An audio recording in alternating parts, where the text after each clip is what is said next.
Quand j'ai franchi la porte d'entrée, j'ai entendu sa voix venant de l'étage. Elle était au téléphone et disait « Ne t'inquiète pas, une fois que le divorce sera prononcé, nous en aurons au moins la moitié, peut-être plus si son avocat est incompétent. » Je me suis figé au pied de notre escalier en chêne. Le même escalier où nous avions pris des photos de Noël pendant 28 ans. Le même escalier où je l'avais porté dans mes bras lors de l'achat de cette maison en 1997. Je m'appelle Jean-Pierre Lefebvre. J'ai 62 ans. Ce matin-là, j'avais reçu le programme de retraite de mes rêves. 30 ans de journée de 12 heures, de projets le week-end, de dîners de famille manqués, tout cela aboutissant à un seul instant. Mon patron, Monsieur Bernard, m'avait serré la main, les larmes aux yeux, me disant que j'avais mérité chaque centime. L'entreprise m'avait organisé une fête. Mes collègues m'avaient offert une montre de luxe. J'étais rentré chez moi dans ma Peugeot avec les documents signés posés sur le siège passager, imaginant le visage de ma femme Monique quand je lui dirais que nous étions enfin en sécurité financière pour la vie. Au lieu de cela, je me tenais dans mon propre hall d'entrée, écoutant ma femme planifier ma destruction financière. Je n'ai pas monté l'escalier. Je ne l'ai pas affronté. J'ai posé doucement ma mallette, je suis retourné à ma voiture et j'ai conduit jusqu'à une brasserie à 5 km de là. Mes mains tremblaient tellement que je pouvais à peine tenir mon téléphone. Pendant l'heure qui a suivi, je suis resté assis dans cette brasserie, me repassant chaque instant de notre mariage. Y avait-il eu des signes? Bien sûr qu'il y en avait eu. Monique était devenue distante au cours de l'année écoulée. Elle avait commencé à aller à la salle de sport 5 fois par semaine. Nouveaux vêtements, nouvelle coupe de cheveux. Elle avait protégé son téléphone par un mot de passe pour la première fois de notre mariage. Quand je l'avais interrogée à ce sujet, elle avait ri et dit « Jean-Pierre, tout le monde a des mots de passe maintenant, ne sois pas si vieux jeu. » Je l'avais cru parce que j'avais confiance en elle, parce que j'avais passé 30 ans à construire une vie avec elle. Mais assis dans cette brasserie, j'ai réalisé quelque chose de crucial. Monique ne connaissait pas encore le montant exact de la prime de retraite. L'annonce officielle ne devait arriver sur ma messagerie professionnelle que le lendemain. Elle ne pouvait pas savoir, ce qui signifiait qu'elle planifiait ce divorce de toute façon, supposant probablement que j'aurais juste ma pension de retraite habituelle. Les 2 900 000 € étaient un bonus inattendu qu'elle venait de découvrir d'une manière ou d'une autre. J'ai sorti mon téléphone et j'ai appelé mon collègue Pascal du service informatique. « Pascal, ai-je dit, en gardant une voix stable, je dois te demander quelque chose, qui a accès au dossier de retraite des employés avant qu'il ne soit officiellement annoncé. » Il y a eu une pause. Juste les ressources humaines et l'équipe de direction.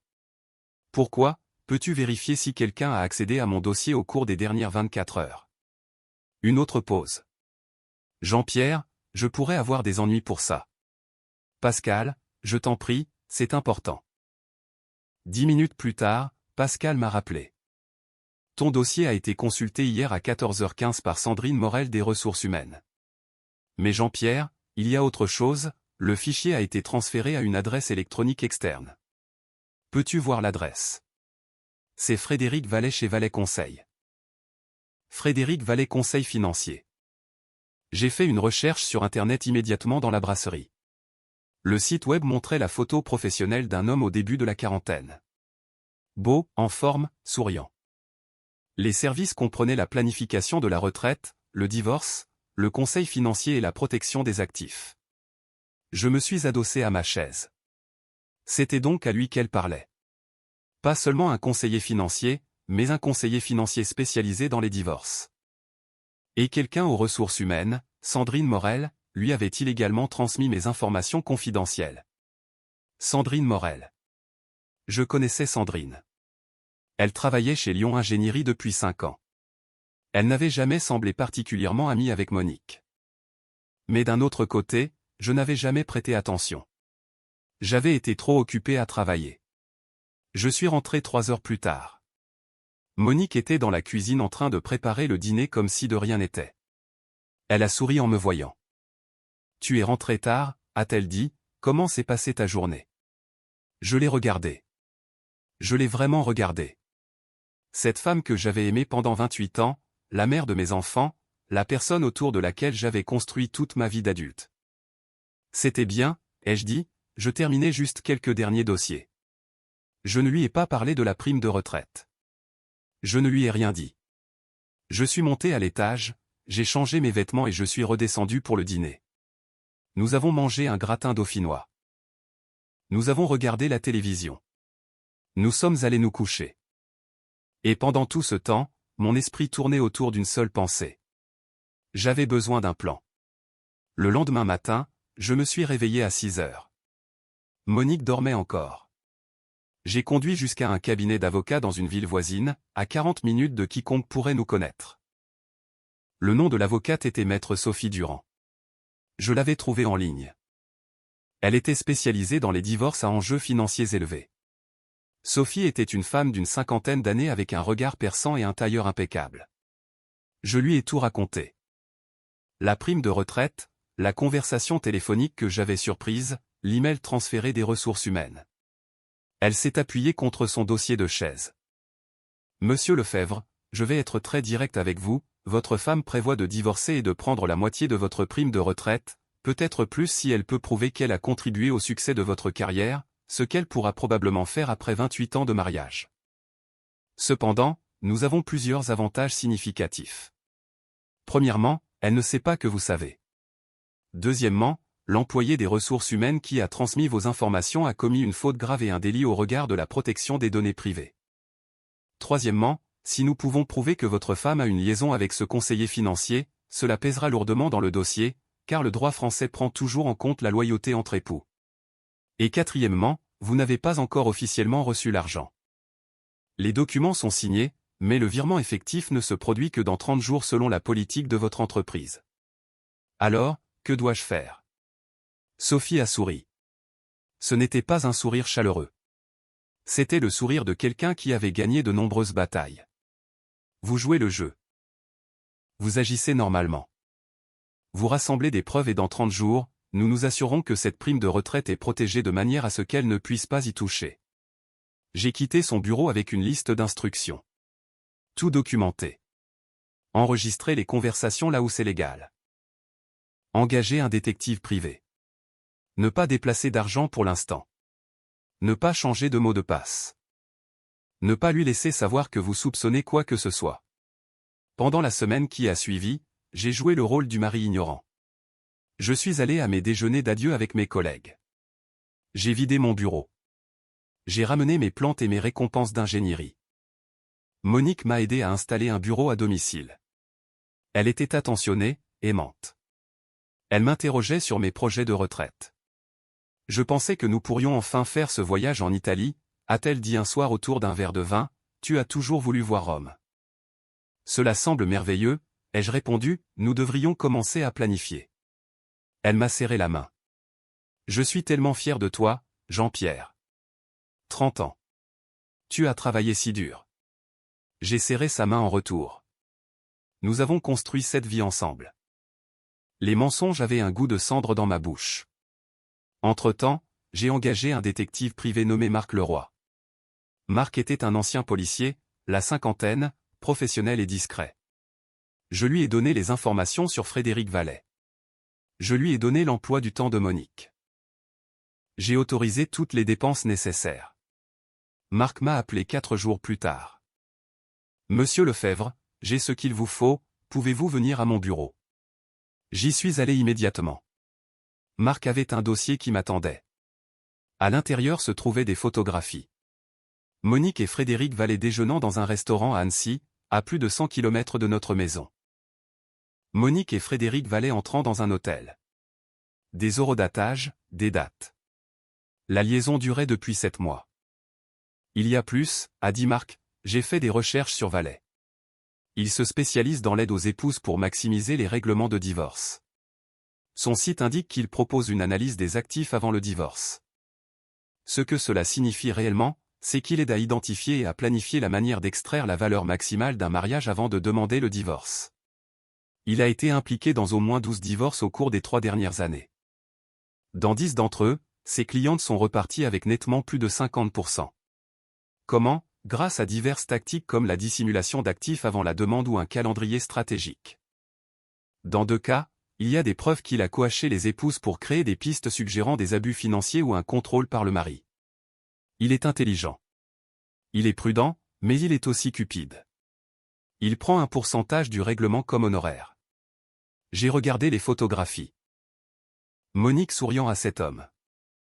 Monique embrassant cet homme sur le parking d'un hôtel. Monique avec sa main sur son bras. Donnez-moi tout, ai-je dit, chaque réunion, chaque communication, tout. J'y travaille déjà, a répondu Marc. Je suis rentré à la maison. Monique préparait mon rôti de porc préféré. Elle m'a demandé comment s'était passée ma journée. Je lui ai dit que j'avais joué au golf. Elle m'a cru. Pourquoi ne l'aurait-elle pas fait? Je ne lui avais jamais menti en 28 ans. Cette nuit-là, je me suis allongé dans le lit à côté de ma femme et j'ai fixé le plafond. Une partie de moi voulait la confronter immédiatement, crier, exiger des réponses. Mais la voix de Sophie résonnait dans ma tête. Ne lui laisse pas savoir que tu sais. Rassemble des preuves. Protège-toi. Alors j'ai attendu. 2 semaines après mon départ à la retraite, l'annonce officielle a été diffusée. J'étais assis dans mon bureau à la maison quand Monique est entrée, son téléphone à la main. Jean-Pierre, a-t-elle dit, la voix essoufflée, je viens de voir sur le groupe de l'entreprise. Lyon Ingénierie t'a donné une prime de retraite. Combien? Je m'étais préparé à ce moment. Sophie m'avait coaché. C'est compliqué, ai-je dit, c'est une restructuration de pension, une partie en versement immédiat, une partie en rente annuelle. L'entreprise finalise encore les chiffres. Mais environ combien? J'ai haussé les épaules. Après les impôts et la mise en place de la rente, probablement environ 750 000 € immédiatement. Le reste vient sous forme de paiement sur 20 ans. Le visage de Monique s'est légèrement décomposé. Elle s'attendait à 2 900 000. Oh, a-t-elle dit, eh bien, c'est quand même merveilleux. On peut faire beaucoup de choses avec 750 000. On peut, ai-je acquiescé, bien que la majeure partie doive probablement rester investie pour notre véritable retraite. Elle a hoché la tête, mais je pouvais voir les rouages tourner dans sa tête. Elle recalculait, ajustait ses plans. Cette nuit-là, je l'ai de nouveau entendu au téléphone. J'avais installé un dispositif d'enregistrement dans notre chambre conformément au conseil de Sophie pour documenter les preuves de fraude. Monique est allée dans la salle de bain, a fait couler l'eau et a passé son appel. C'est moins que ce que nous pensions, a-t-elle dit, il parle de 750 000 immédiats, le reste étant paiements échelonnés. Je sais, mais nous ne pouvons plus attendre. J'aurai 60 ans l'année prochaine. Nous devons déposer la demande bientôt. Oui, je comprends que le moment soit mal choisi, mais d'accord. Oui. Rencontrons-nous jeudi. J'ai fait écouter cet enregistrement à Sophie le lendemain matin. Elle a écouté attentivement. C'est bien, cela établit une intention claire et une planification. Maintenant, voici ce que nous allons faire. Le transfert de la prime de retraite a lieu dans 12 jours. Quand il arrivera sur votre compte, nous allons immédiatement le déplacer vers une structure fiduciaire protégée que nous allons mettre en place cette semaine. C'est légal, c'est en béton et c'est spécifiquement conçu pour les actifs de retraite. Ensuite, nous allons demander le divorce en premier. Attendez, ai-je dit, c'est moi qui demande en premier. Absolument. En demandant le premier, vous choisissez la juridiction. Vous contrôlez le récit. Et plus important encore, avec les preuves que nous avons d'adultère et de conspiration financière, vous serez aux commandes. Elle devra se démener pour répondre. Qu'en est-il de la maison, de nos économies, de nos autres biens? Sophie a sorti un tableau. Votre maison vaut environ 900 000 €. Vous avez 200 000 € d'économie commune. Votre assurance vie a encore 400 000 €. La sienne a environ 80 000. Vous avez 2 voitures payées, quelques investissements.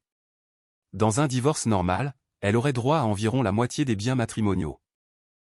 Mais Jean-Pierre, ce n'est pas un divorce normal.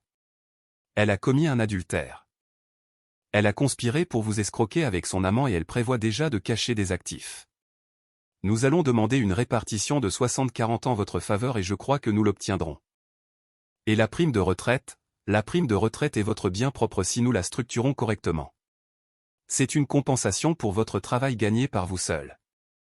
La structure que nous mettons en place la protégera. Elle se battra, mais avec son adultère et les preuves de fraude, elle n'aura pas beaucoup de levier. Je me suis rassis dans mon fauteuil. Quand déposons-nous la demande? Le jour après que votre argent soit crédité. Nous aurons tout prêt, la fiducie établie, les papiers du divorce préparés, les preuves compilées. Cela la frappera comme un train à grande vitesse. Pendant les 12 jours suivants, j'ai parfaitement joué mon rôle. J'ai parlé de voyage de retraite avec Monique. Nous avons discuté de la réduction de la taille de la maison à terme. Elle m'a montré des brochures pour des résidences de luxe dans le sud. Pendant tout ce temps, elle prévoyait de me quitter. Et pendant tout ce temps, je prévoyais de protéger tout ce pour quoi j'avais travaillé pendant 30 ans. Marc a continué la surveillance. Il a documenté 3 autres rencontres entre Monique et Frédéric Vallet. Il a obtenu des dossiers montrant que Vallet avait conseillé à Monique de commencer à documenter des comportements de contrôle financier.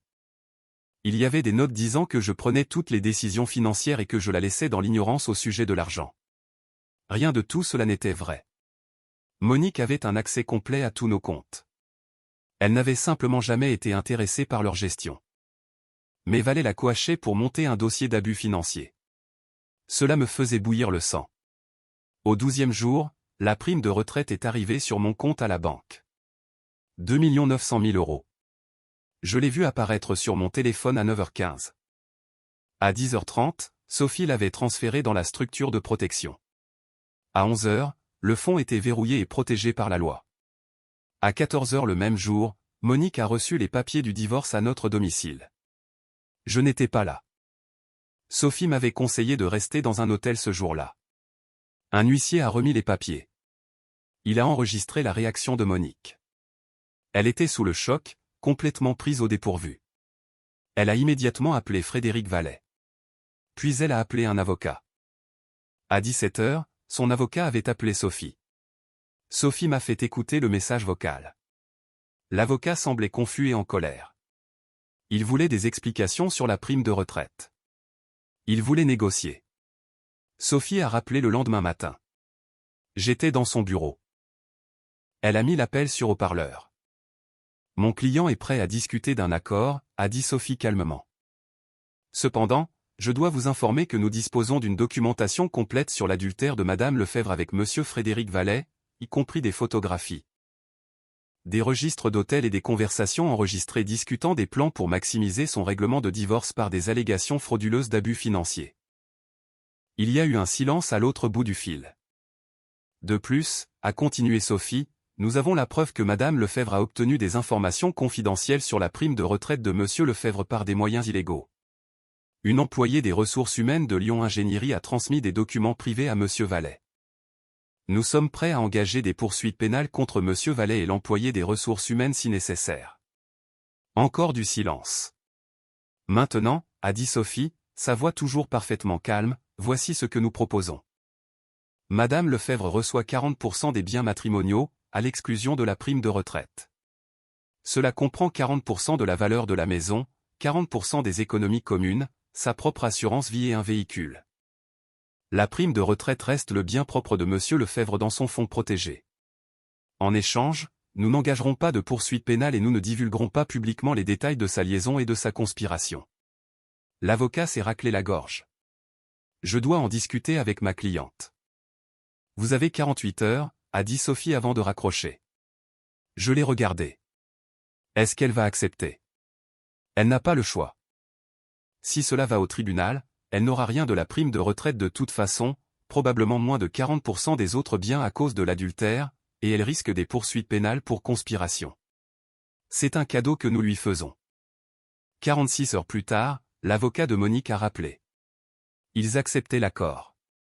Les 2 mois suivants ont été un tourbillon de paperasse et de partage des biens. Monique a quitté notre maison et s'est installée dans un appartement. Frédéric Vallet a complètement disparu de la circulation une fois que sa responsabilité pénale potentielle est devenue évidente. L'employé des ressources humaines, Sandrine Morel, a été licenciée de Lyon Ingénierie et fait face à des poursuites pour violation du secret professionnel. Monique et moi nous sommes vus une dernière fois pour signer les papiers. C'était au bureau de Sophie. Monique paraissait plus vieille, fatiguée. Elle ne voulait pas croiser mon regard. Jean-Pierre, a-t-elle dit doucement alors que nous partions, je suis désolé. Je sais que cela ne signifie plus rien maintenant, mais je suis désolé. Je l'ai regardée. Cette étrangère qui portait le visage de ma femme. Pourquoi, ai-je demandé, dis-moi juste pourquoi. Elle a secoué la tête. Je ne sais pas. Je me sentais invisible. Tu travaillais tellement. Et Frédéric m'a fait me sentir regardé. Il m'a fait me sentir jeune à nouveau. C'était stupide. J'ai été stupide. Tu prévoyais de me détruire financièrement, ai-je dit, ce n'est pas stupide, c'est calculé. Je sais. Sa voix s'est brisée. Je sais et je vais devoir vivre avec ça. Elle est partie. Je l'ai regardée s'éloigner. 28 ans envolés, mais j'avais survécu. La maison s'est vendue pour 920 000 €. Après le partage, je suis reparti avec environ 500 000 € de la vente, plus mon assurance vie, ma prime de retraite et mon respect de moi-même. Monique a pris sa part et a disparu sur la Côte d'Azur avec sa sœur. J'ai acheté une maison plus petite dans les Alpes, près d'Annecy. 3 chambres, un atelier, une vue sur la vallée. Je passe mes journées maintenant à faire de l'ébénisterie, de la randonnée et du bénévolat dans un centre local. J'ai repris contact avec mes enfants, tous deux dans la vingtaine, et je leur ai tout expliqué. Ils ont été blessés, mais ils ont compris. Ils avaient aussi remarqué la distance de leur mère. 6 mois après le divorce, j'ai reçu un appel de mon ancien collègue Pascal. Jean-Pierre, a-t-il dit, je pensais que tu devrais savoir, Sandrine Morel a essayé de poursuivre l'entreprise pour licenciement abusif. L'affaire a été rejetée. Et il y a plus. Apparemment, Frédéric Vallet fait l'objet d'une enquête par la Commission de régulation financière. 2 autres femmes se sont manifestées avec des histoires similaires. Il a perdu sa licence professionnelle. J'ai remercié Pascal et j'ai raccroché. Je n'ai pas ressenti de satisfaction particulière, juste un sentiment tranquille de justice. J'ai 63 ans maintenant. Ma retraite est assurée. J'ai la paix. J'ai une seconde chance dans la vie selon mes propres termes. Certains soirs, je pense encore à Monique, à la vie que nous avions, à la vie que nous aurions pu avoir. Mais surtout, je pense à quel point j'ai été proche de tout perdre, tout ce pourquoi j'avais travaillé. Comment une seule conversation surprise a sauvé mon avenir tout entier. Mon conseil à quiconque se trouve dans une situation similaire est celui-ci. N'agissez pas sous le coup de l'émotion. Ne confrontez pas immédiatement. Ne brûlez pas les ponts avant d'avoir rassemblé les faits. Lorsque vous découvrez une trahison, surtout une trahison financière, vous avez besoin de stratégie. Vous avez besoin de preuves. Vous avez besoin de patience. J'aurais pu monter à l'étage ce jour-là et affronter Monique. J'aurais pu crier, pleurer et exiger des réponses, et j'aurais tout perdu. Elle se serait préparée. Vallet aurait caché les preuves. L'employé des ressources humaines aurait couvert ses traces. Je serais reparti avec la moitié de ma retraite au mieux, peut-être moins. Au lieu de cela, je suis resté silencieux. J'ai joué le jeu sur le long terme. J'ai protégé ce qui m'appartenait et j'ai gagné. Ce n'est pas la retraite que j'avais imaginée il y a 28 ans quand j'ai épousé Monique, mais c'est la mienne. Gagnée par 3 décennies de dur labeur. Et au final, un moment de clarté quand j'ai entendu la vérité et que j'ai choisi d'être intelligent plutôt qu'émotif. Parfois, je m'assois sur ma terrasse à la montagne et je regarde le coucher du soleil. Je pense à l'escalier en chêne de notre ancienne maison, aux photos de Noël, aux rêves que nous avions faits, et puis je pense aux 2 900 000 € qui reposent en toute sécurité dans mon fonds de retraite. Je pense à mon atelier, à mes sentiers de randonnée et à ma liberté. Je pense à l'avenir que j'ai encore devant moi, construit sur l'honnêteté plutôt que sur les mensonges. Et je pense à la chance que j'ai eue de rentrer tôt ce jour-là, d'avoir entendu ce que j'ai entendu et d'avoir fait les choix que j'ai faits. La meilleure vengeance, je l'ai appris, n'est pas une confrontation dramatique. Ce n'est pas le cri, la violence ou l'humiliation publique. La meilleure vengeance est de se protéger, de sécuriser son avenir et de s'en aller avec sa dignité intacte. Laissez les tribunaux s'occuper de la justice. Laissez le destin s'occuper du reste. J'ai gagné ma retraite. J'ai gagné ma liberté. Et au final, c'est la seule victoire qui compte vraiment.